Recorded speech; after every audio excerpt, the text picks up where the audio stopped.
नमस्कार दोस्तों।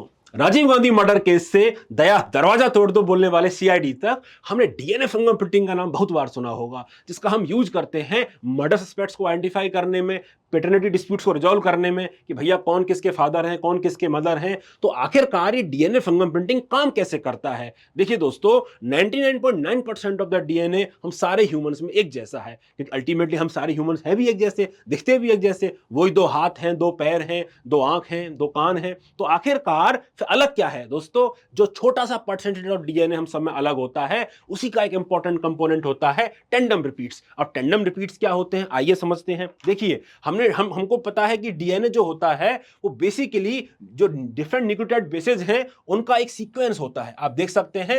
और इसी सीक्वेंस में कुछ सीक्वेंस बार बार रिपीट करते हैं। फॉर एग्जांपल, आप जीएटीए को देखिए, एक पर्सन में ये जीएटीए कितनी बार रिपीट हुआ है? 8 बार रिपीट हुआ है। दूसरे पर्सन में ये 9 बार रिपीट हुआ है। इन पर्सन में ये 10 बार रिपीट हुआ है। तो हम देख सकते हैं कि पर्टिकुलर न्यूक्लियोटाइड बेस का एक सीक्वेंस डीएनए में बार बार रिपीट हो रहा है। इसी को बोलते हैं शॉर्ट टेंडम रिपीट्स, मतलब part of the base pair is getting repeated again and again. और ये जो नंबर है आप देख सकते हैं ये अलग अलग हो सकता है, किसी में 8 बार रिपीट कर रहा है, किसी में 9 बार रिपीट कर रहा है, किसी में 10 बार रिपीट कर रहा है। तो ये नंबर अलग अलग हो सकता है। दोस्तों, इसके पहले कि हम आगे बढ़े, एक इंपॉर्टेंट अनाउंसमेंट है आप सबके लिए कि ये सब आपके लिए लेके आया है व्हाट्सएप कम्युनिटी। आप हमसे इस व्हाट्सएप चैनल के थ्रू जुड़ सकते हैं और डिस्क्रिप्शन में लिंक आपके संग दे रखा है, आप जरूर हमसे ज्वाइन करिए। वहां पे आपको बहुत सारे फ्री में पीडीएफ्स, इंपॉर्टेंट अनाउंसमेंट हम सब वहां पे करेंगे, तो प्लीज ज्वाइन करिए। तो आगे बढ़ते हैं टेंडम रिपीट्स पर वापस से।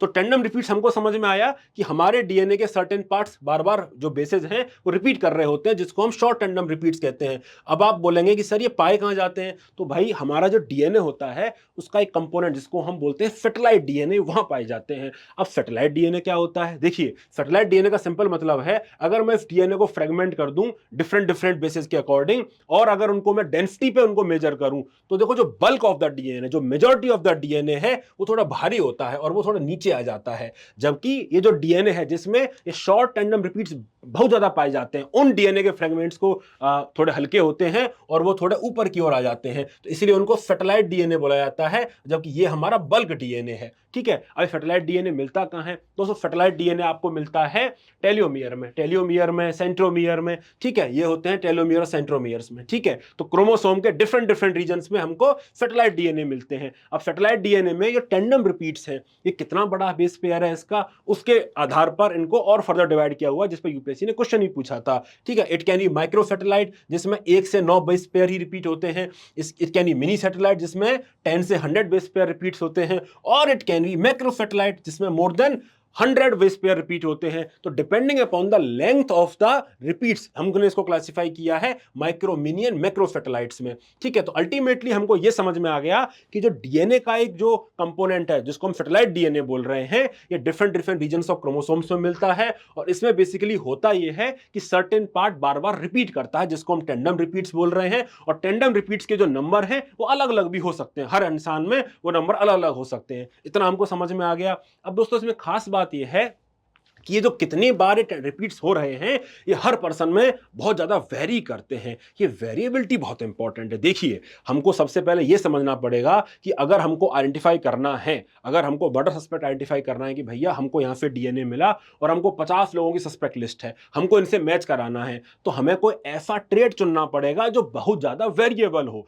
फॉर एग्जाम्पल, आप सेक्स की बात करिए, अगर मैं कुछ एक्सेप्शंस को हटा भी दूं तो सेक्स का अब सिंप्लीफिकेशन के लिए वेरिएबिलिटी मेल और फीमेल समझ लेते हैं। फॉर एग्जांपल, अगर ये दो ही चीजों में वेरिएबिलिटी शो कर रहा है, मेल और फीमेल में, तो हमारे लिए डिसाइड करना तो कितना डिफिकल्ट हो जाएगा सस्पेक्ट। भैया हमको अगर यही पता चले कि जो डीएनए है ये मेल का है, तो भैया मेल के आधार पर मैं कितने लोगों को बाहर कर पाऊंगा सस्पेक्ट लिस्ट से? नहीं कर पाऊंगा ना। तो मुझे कोई ऐसी चीज चाहिए जो बहुत ज्यादा वेरी करती हो, और इतनी वेरी करती हो कि चांसेस ये हो कि भैया 1 to 1 मैचिंग पॉसिबल हो जाए, इतने ज्यादा वेरी करते हो कि सब लोगों में वो नंबर अलग अलग ही दिखे। मेल फीमेल 50% चांस है मैच करने का, तो ऐसी कोई चीज हो वो नंबर सब लोगों में अलग अलग दिखे, तो उसी चीज का नाम है दोस्तों VNTR, variable number of tandem repeats. ये जो टेंडम रिपीट्स होते हैं ये इनका नंबर वेरी करता रहता है इंडिविजुअल टू इंडिविजुअल। इतना समझ में आ गया, क्योंकि म्यूटेशन यहाँ पे बहुत ज्यादा होता है। ये यूपीएससी के लिए इंपॉर्टेंट है कि जो सैटेलाइट डीएनए होता है ना, इसमें म्यूटेशंस काफी होते हैं और म्यूटेशन की वजह से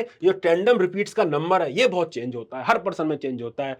तो लेकिन खास बात हमारे लिए अच्छी बात भी ये है कि जो म्यूटेशंस होते हैं ये सैटेलाइट डीएनए में होते हैं। सैटेलाइट डीएनए में जो जीन्स होते हैं, जीन्स उनको नहीं बोल सकते, जो बेस पेयर होते हैं वो प्रोटीन सिंथेसाइज का उतना ज्यादा काम नहीं करते, प्रोटीन सिंथेसिस में कोई योगदान नहीं होता, इसीलिए वो खुद को एक्सप्रेस नहीं करते। इसीलिए इतना म्यूटेशन होने के बावजूद हमारे बॉडीज में बहुत ज्यादा डिफरेंस नहीं है, क्योंकि bulk of the DNA is where हमारा जो बॉडी फंक्शन है जो हमको गवर्न करता है। इस सैटेलाइट डीएनए से बॉडी फंक्शन गवर्न नहीं करता, मान के चलिए ये इनएक्टिव टाइप के हैं क्योंकि प्रोटीन सिंथेसिस में योगदान ही नहीं कर रहे, इसीलिए म्यूटेशन होने के बावजूद कोई बहुत ज्यादा फर्क हमें नहीं आता है। ये सैटेलाइट डीएनए की खास प्रॉपर्टी, आप इसको याद करिएगा।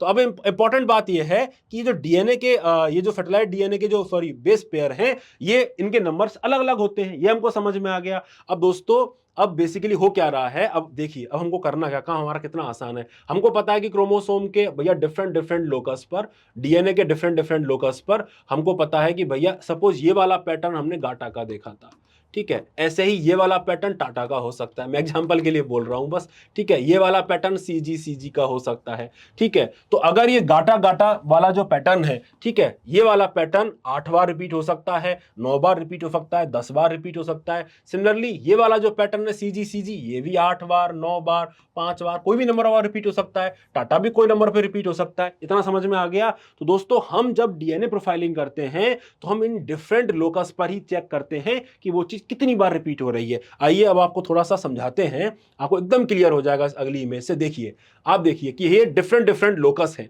जो मैं गाटा सीजी आपको बोल रहा था, ये डिफरेंट डिफरेंट लोकस हैं जिसमें अलग अलग जो न्यूक्लियोटाइड के बेस पेयर हैं वो रिपीट हो रहे हैं। तो फॉर एग्जांपल चूंकि 2 क्रोमोसोम होते हैं तो 2 का लिस्टिंग है। फॉर एग्जांपल इस वाले लोकस में आप देख सकते हैं एक में 15 बार रिपीट है, एक में 17 बार रिपीट है, एक में 15 बार रिपीट है, में 16 बार रिपीट है। तो आप देख सकते हैं ऐसे बेस पेयर पे मैंने लिस्टिंग कर दी है कि कौन कितनी बार रिपीट कर रहा है। अब ये हमको क्राइम सीन से सपोज एक सैंपल मिलता है और हमारे 2 सस्पेक्ट हैं और इन 2 सस्पेक्ट्स के भी हम सिमिलर प्रोफाइलिंग कर लेंगे। तो अब दोस्तों आप बताइए कि कौन कौन है असली क्रिमिनल, जो क्राइम सीन से हमको मिला है, कौन है असली क्रिमिनल। तो देखिए कौन है, 15-17, 15-17, 15-16, 15-16, 23-27, 23-27, 12-13, 12-13। तो हमको पता पड़ गया कि सेस्पेक्ट बी का ही सैंपल हमको क्राइम सीन से मिला है। आपको समझ में आ रहा होगा। अब ये तो मैंने न्यूमेरिकली बहुत आसान तरीके से आपको थोड़ा समझा दिया, लेकिन एक्चुअल में हम ऐसे मैचेस को नहीं करते हैं, ठीक है।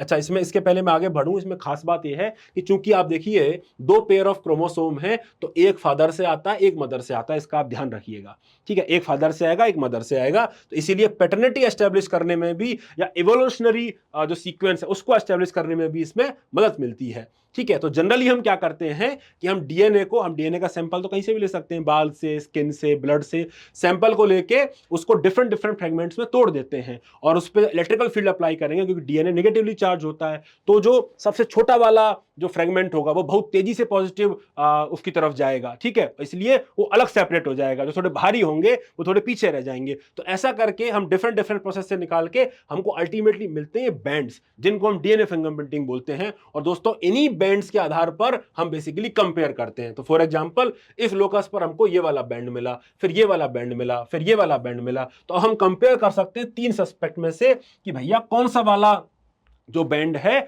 वो हमारे एक्चुअल क्रिमिनल का है। तो हम देख सकते हैं, आप बताइए ये और ये मैच कर रहे हैं, तो ये तो आउट हो गया, ये भी आउट हो गया। तो आप देख सकते हैं यही मैच कर रहा है बेसिकली। तो ये सस्पेक्ट 2 है, यही हमारा असली क्रिमिनल है, क्योंकि इसका क्राइम सीन से सैंपल मिला है। आ रही है आपको बात समझ में। अब आप कहेंगे कि सर पैटर्निटी कैसे डिस्प्यूट रिजॉल्व करेंगे, तो पैटर्निटी का भी देख लेते हैं। देखिए ध्यान से कि सपोज मदर का हमको पता है और हमको बच्चे का पता है, हमको डिसाइड करना है कि इन 3 में से बच्चे का फादर कौन है। तो जैसा कि मैंने आपको बताया कि एक पेयर ऑफ क्रोमोसोम हम फादर से लेते हैं और एक किससे लेते हैं, मदर से लेते हैं, ठीक है, ये हमको समझ में आया। एक क्रोमोसोम हम फादर से लेते हैं, क्रोमोसोम मदर से लेते हैं। अकॉर्डिंगली जो वेरिएबिलिटी ऑफ नंबर है, जो 15-17 आपको दिखा रही थी, तो एक 15 फादर साहब से आया होगा, एक मदर की तरफ से आया होगा। तो सिमिलरली आप इस वाले बैंड को देखिए, तो ये बैंड कहां से आया है, तो ये बैंड मदर के पास तो है नहीं, तो ये बैंड फादर की तरफ से आया होगा, तो इसके पास भी नहीं है, तो ये तो यही रूल्ड आउट हो जाता है, ठीक है। ये फादर हो ही नहीं सकता, क्योंकि ये बैंड इसके पास है ही नहीं, क्योंकि मदर के पास नहीं तो फादर से ही आना चाहिए, और चूंकि इसके पास भी नहीं है तो इसके पास आया कहां से, तो इसका मतलब ये रूल आउट हो गया।